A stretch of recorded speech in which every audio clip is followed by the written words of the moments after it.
नमस्कार मंडळी, पोट आत करायचं आहे. हे 5 उपाय जर खरंच केले तर उलट परिणाम होत नाहीत, तर पोट हळूहळू आत जाऊ लागते. आज जरा प्रामाणिकपणे विचार करा.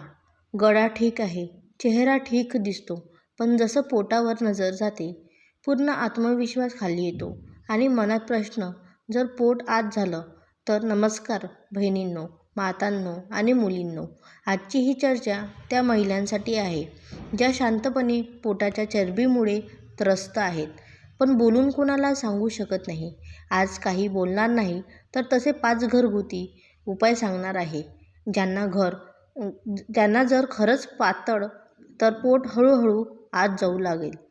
तर त्याआधी जर तुम्हाला तुमच्या आरोग्यावर आणि आत्मविश्वासावर आणि शरीरावर प्रेम असेल किंवा करायचं असेल तर हा व्हिडिओ लाईक करा आणि घरातील दुसऱ्या महिलांपर्यंत ही गोष्ट पोचवावी म्हणून शेअरही करा आणि अशा कामाच्या गोष्टी पुढेही मिळत राहाव्यात यासाठी जोडलेले राहा. आता लक्ष देऊन ऐका, कारण या गोष्टी साध्या वाटेल पण खोलवर पडेल, परिणाम खोलपर्यंत पडेल. सकाळचं पहिलं पेज हे पोटाला आत ढकलण्याचं काम करतं. बहुतेक महिलांना सकाळी उठताच चहा किंवा बिस्किट घेतात आणि इथूनच पोटाची गोष्ट बिघडायला सुरू होते. सकाळच्या वेळी शरीरासाठी फ्रेश बटनसारखा असतो. जर या वेळेला कोमट पाणी, त्यात थोडंसं लिंबू आणि फक्त 1 चिमूटभर ओवा टाकून प्यायलात तर पोटाची आतली सूज हळूहळू शांत होऊ लागते. ओवा गॅस बाहेर काढतो, लिंबू पचनाला जागं करतं आणि कोमट पाणी जमा झालेलं फॅट हळूहळू पचवतं. सुरुवातीला तुम्हाला वाटेल, अरे पोट थोडंसं आत जातंय. हे संकेत पहिलं आहे. रात्रीचं जेवण पोटाचा सगळ्यात मोठा शत्रू किंवा मित्र. खूप महिला दिवसभर सगळ्याची काळजी घेतात आणि रात्री स्वतःसाठी भरपूर घेतात. पोळी, भात, काहीतरी गोड आणि मग झोपताना. पण लक्षात ठेवा, रात्रीचं जास्त जड जेवण म्हणजे पोट वाढणं होय. जर खरंच पोट आत करायचं असेल तर रात्रीच्या जेवणात हलकं किंवा कमी आणि लवकर खायला शिका. 2 पोळ्या, भाजी आणि थोडंसं पुरेसं आहे. जेव्हा पोटाला रात्री आराम मिळतो तेव्हा शरीर काम करायला सुरुवात करतं आणि हळूहळू पोट आत जाऊ लागतं. तुम्ही कधी लक्ष दिलं आहे का, ज्या महिला लवकर आणि हलकं खातात त्यांचं पोट वयानंतरही नियंत्रणात राहतं? चालणं, पण असं जसं पोटाशी थेट बोलणं आहात. आता इथे खूप महिला मनात विचार करतात की चालतो तर आपण रोजच, तरी पोट बाहेर का आहे? बस हाच प्रश्न सगळ्यात मोठा प्रश्न आहे. चालणं आणि योग्य पद्धतीने चालणं यात खूप मोठा फरक आहे. जेव्हा तुम्ही हळूहळू मोबाईल बघत चालता, 1000 टेन्शन घेऊन चालता, तेव्हा शरीराला काहीच संकेत मिळत नाही. पण जेव्हा तुम्ही रोज ठरलेल्या वेळेला थोड्या वेळात पोट हलकं आणि आत खेचून चालता तेव्हा शरीर जागं होतं. असं वाटतं जणू तुम्ही पोटाला सांगत आहात की आता तुम्ही आत जायलाच लागेल. सुरुवातीला श्वास थोडा वाढेल, पायात थोडी थकवा येईल, पण 3-4 दिवशी एक वेगळं हलकं वाटायला लागेल. पोट आधीसारखं जड वाटणार नाही आणि कपडे घालताना आरशात बघून मनात हसू येईल. खूप महिला इथेच चूक करतात की 2 दिवस चालून सोडून देतात, पण परिणाम 7व्या-8व्या दिवसानंतर दिसतो. आणि एक गोष्ट सांगा, तुम्ही रोज चालता का? आणि चालता तर किती मिनिटे चालता? खाली कमेंट बॉक्समध्ये नक्की लिहा आणि दुसऱ्या महिलेला हिंमत देऊ शकता. हळदीचं दूध, आजीचा उपाय पण विज्ञानापेक्षा पुढे. हळदीला आपण सगळे मसाला समजतो, पण खरं तर ही शरीरासाठी आतून काम करणारी औषध आहे, विशेषतः महिलांच्या पोटांसाठी. खूप महिलांचं पोट बाहेर येण्याचं कारण म्हणजे आत सूज असणे, हार्मोन्स बिघडलेले असतात आणि पचन मंद झालेलं असतं. रात्री जेव्हा तुम्ही हळदीचं दूध पिता तेव्हा शरीर झोपेतच दुरुस्ती करतं. हळद आतली सूज हळूहळू कमी करते. पोटाभोवती चरबी सेल असेल आणि सकाळी पोट हलकं वाटत सकाळी सतत घेतल्यानंतर तुम्हाला जाणवेल की पोट आधीसारखं फुगलेलं नाही. सकाळी उठल्यावर पोट आत खेचलेलं वाटतं.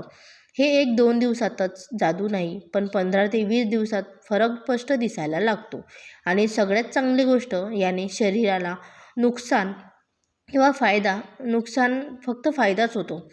आणि पोट याचं नातं खूप खोल आहे. कमी लोक सांगतात. पण पोट बाहेर राहायचं सगळ्यात मोठं कारण अनेक वेळा खाणं, नंतर चिंता करणे आणि महिला दिवसभर सगळ्यांची काळजी घेतात. घर, मुलं, नवरा, नातेवाईक, संबंध, पैशांची चिंता, भविष्यातील टेन्शन आणि स्वतःसाठी काहीच नाही. ही सगळी गोष्ट थेट पोटात जाऊन बसते. म्हणून तुम्ही पाहाल की जी महिला आतून खूप जास्त त्रस्त असते, तिचं पोट लवकर बाहेर येणं, रोज येणं. तुम्ही शांत बसून डोळे बंद करून खोल श्वास घेणं सुरू केलं. श्वास घेताना पोट बाहेर येऊ द्या आणि पोट आत घ्या. हा छोटासा सराव पोटाला शिकवतो की त्याला पुन्हा आपल्या जागी जायचं आहे. हळूहळू मन हलकं होईल, झोप सुधारेल आणि पोट आपोआप आत यायला लागेल. लक्षात ठेवा, जोपर्यंत मन शांत होत नाही तोपर्यंत पोट पूर्णपणे आत जात नाही. या गोष्टीला खूप लक्ष देऊन ऐका, कारण ही गोष्ट वेगळी आहे पण तितकीच महत्त्वाची आहे. सगळ्यात आधी पाणी पिण्याच्या सवयींवर लक्ष द्या. खूप महिला समजतात की कमी पाणी पिलं तर पोट आत जाईल, पण खरं तर उलट आहे. जेव्हा शरीराला योग्य प्रमाणात पाणी मिळत नाही तेव्हा ते पोटाभोवती पाणी आणि चरबी साठायला लागतं. दिवसभर थोडं पाणी पिणं सुरू करा, एकदम खूप नाही. दुसरी गोष्ट, खाल्ल्यानंतर लगेच झोपू नका किंवा वाकून काम करू नका, कारण त्यामुळे अन्न नीट पचत नाही आणि पोट बाहेर यायला लागतं. तिसरी गोष्ट, पोटाला हलक्यात घेऊ नका. जर पोट साफ होत नसेल तर तुम्ही काहीही केलं तरी पोट आत जाणार नाही. यासाठी फळं, भाज्या आणि थोड्या प्रमाणात भिजवलेली मनुका मदत करतात. चौथी गोष्ट, कंबर आणि पोट खूप घट्ट कपड्यांमध्ये बांधू नका, कारण त्यामुळे पोटाचे स्नायू कमकुवत होतात आणि चरबी साठायला लागते. आणि सगळ्यात शेवटची गोष्ट, स्वतःला दोष देणं बंद करा. आरशात उभं राहून रोज पोट बघून दुःखी होऊ नका, तर असा विचार करा की मी हळूहळू स्वतःला सुधारते. आणि जेव्हा विचार बदलतो तेव्हा शरीरही बदलायला लागते. ही छोटी गोष्टी मिळून मोठा बदल घडवतात.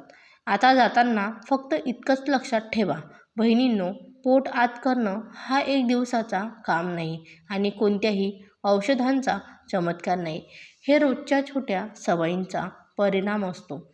आज तुम्ही जे ऐकलं त्यातलं अर्धं जरी प्रामाणिकपणे केलं तर येणाऱ्या दिवसात जेव्हा तुम्ही आरशात उभ्या राहाल तेव्हा तुम्हाला पोट नाही, तुमचा आत्मविश्वास सर्वात आधी दिसेल. स्वतःसाठी वेळ काढणं स्वार्थ नाही, ती गरज आहे. तुम्हाला चांगलं वाटेल, हलकं वाटेल आणि त्याचबरोबर सगळ्यात महत्त्वाचं, तुम्ही स्वतःवर खुश व्हाल. म्हणून आजपासून स्वतःच्या शरीराची कशी काळजी घ्यायची हे तुम्ही स्वतः ठरवा. मैत्री करा, उलट नाही. कारण जेव्हा महिला स्वतःला समजून घेतात तेव्हाच आपलं शरीर तंदुरुस्त राहते आणि पोट बाहेर असलेलं आतमध्ये जाते. तर मित्रांनो, हे माहितीपूर्वक व्हिडिओ तुम्हाला कसा वाटला? तर व्हिडिओ आवडला असेल तर आपल्या व्हिडिओला एक लाईक करून आपल्या परिवारांसोबत, मित्रमैत्रिणींसोबत नक्की शेअर करा आणि सबस्क्राईब करायला विसरू नका. स्वस्थ राहा, मस्त राहा. भेटूया पुढच्या व्हिडिओसोबत. तोपर्यंत खूप खूप धन्यवाद.